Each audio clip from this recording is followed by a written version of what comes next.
The latest research indicates that suicide recently has surpassed combat death as a cause of mortality in the military. We as a country have to step up to this. We have to. Today we call it PTSD. Yet it's haunted soldiers of every war and mystified families, doctors, and military officials throughout our history. In the past 10 years, more than 2 million Americans have fought in Iraq and Afghanistan. And now, most of those soldiers are back home. As America struggles to help our new veterans find peace, perhaps we should look to our nation's first warriors for answers. Well, when I came back from Vietnam, my family told me, you go into the Sundance and you wipe yourself off. Even though you may not have killed somebody directly, you were involved in that. And I think those veterans that did kill someone, that spirit stays with you and it haunts you. And if you can't deal with it, it can consume you to the point that it'll take your life. Larry Sespooch is one of tens of thousands of Native Americans who served in Vietnam. And like many young soldiers from Indian country, he went through cleansing ceremonies and prayers to help him when the fighting was over. I recall times landing on the carrier and I would smell sweetgrass or cedar, and I would look around the flight deck to see who was burning sweetgrass or cedar, and I didn't see anybody. And as we went to the hangar deck, I would think, wow, that must be my people praying for me back home. And it was my time there that I realized that I have something that nobody else has, and that's what was going to get me through.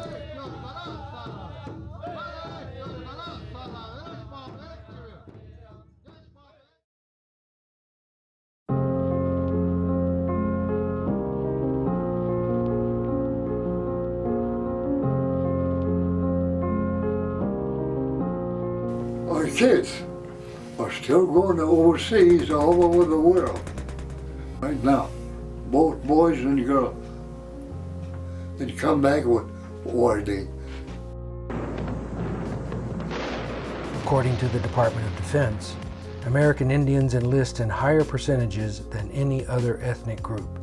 More than 12,000 volunteered to serve in World War I, years before they'd been granted citizenship by the U.S. government. And after the attack on Pearl Harbor, most American Indians didn't even wait to be drafted. They volunteered. More than 44,000 fought in every theater of the war, and many did so with great distinction. Indians fought at Guadalcanal and Anzio. They were at Bataan and Corregidor, D-Day and Iwo Jima. It may come as a surprise that so many Native people serve in the U.S. military, given the history of conflict between America and the First Nations of our country. Yet, for more than a century, American Indians have met U.S. soldiers on the battlefield, not as adversaries, but as brothers in arms.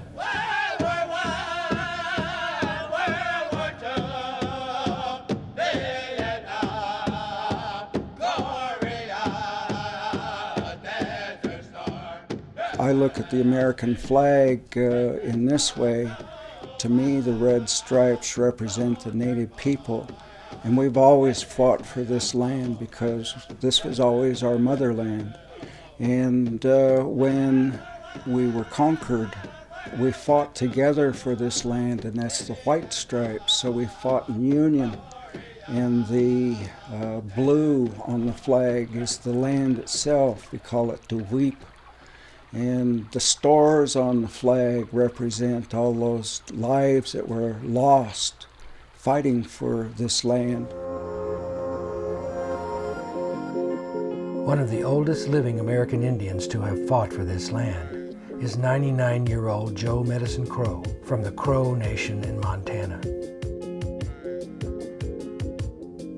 As a young man, he earned a degree from the University of Southern California. And after World War II broke out, He could have avoided combat when he was offered a position as a commissioned officer. Says, thank you very much. However, I always say that I'm going to follow the footsteps of my grandfather, Chief Medicine Crow. He had completed all the 4 battlefield requirements for a crow to become a chief.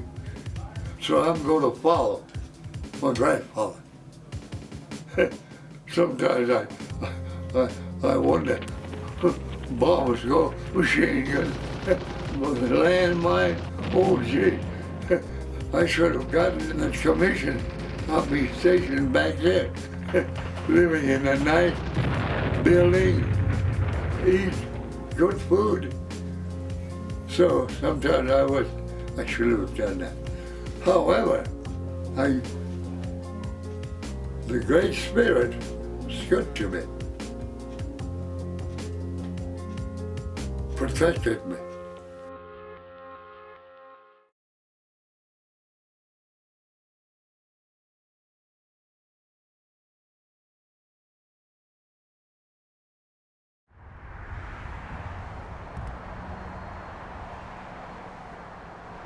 The VA Center in Salt Lake City is just one of a handful in the country that use Native American healing methods. Since 2004, they've offered a weekly sweat lodge ceremony to veterans suffering with PTSD.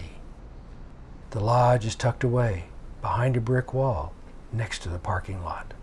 And most of the veterans who attend these sweats are non-native. My name is Calvin Bench. Well, I went into the service at 18. I went to Vietnam at 19. And I had no idea how it would change you or affect you mentally. The concept that I would carry that around forever was just hard. But I just never had any place to turn. I came here and I was given a blessing. It's healing right down to the core of that veteran. Arnold Thomas is a medicine man from the Shoshone-Paiute tribes.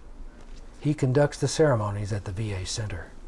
When they've been overseas in combat, there's a part of them that is left there. So when we had the ceremonies, there's certain prayer songs that I offer and welcome them home and make that effort to bring part of their spirit back home. Well, he asked me to stand, and I stood, and they call it fanning you off, where they take an eagle feathers or an eagle wing, and they fan you off. And while they're doing that, they sing healing songs and try to bring the spirits in to cleanse you. And I just felt like I was cleansed and I was ready for a new beginning in life.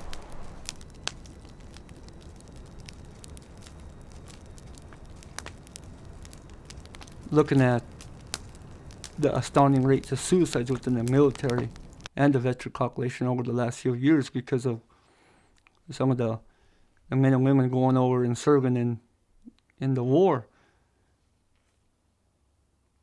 And I've had to draw on the various experiences I've gone through to allow myself to heal the various ceremonies. And I know that all people have that ability to reason unless they're grieving. So oftentimes I ask the veterans, if you can't reason, what is it you're grieving? And we sit down and I allow that space for them to talk about those feelings, those memories. So I'll turn that thought, that emotion, intertwine it into a prayer so you can let it go. Well, my name is Steve Rich. Being a soldier in the Gulf War, it was a pretty intense conflict and it was pretty quick. But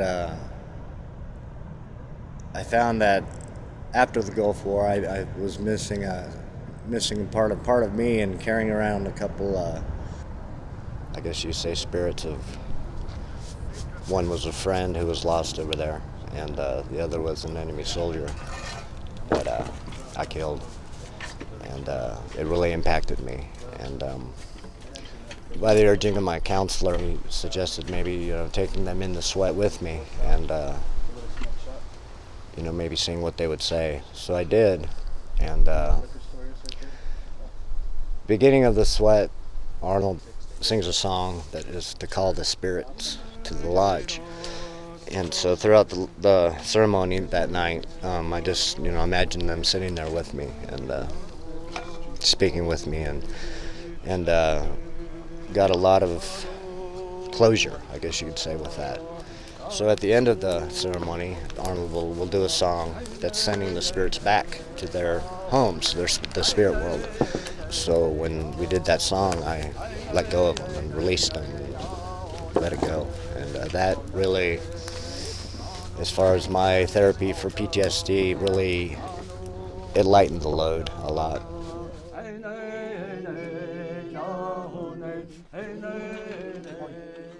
Just like I smelt that cedar and heard drums, we all need something to hold on to when we go through battle.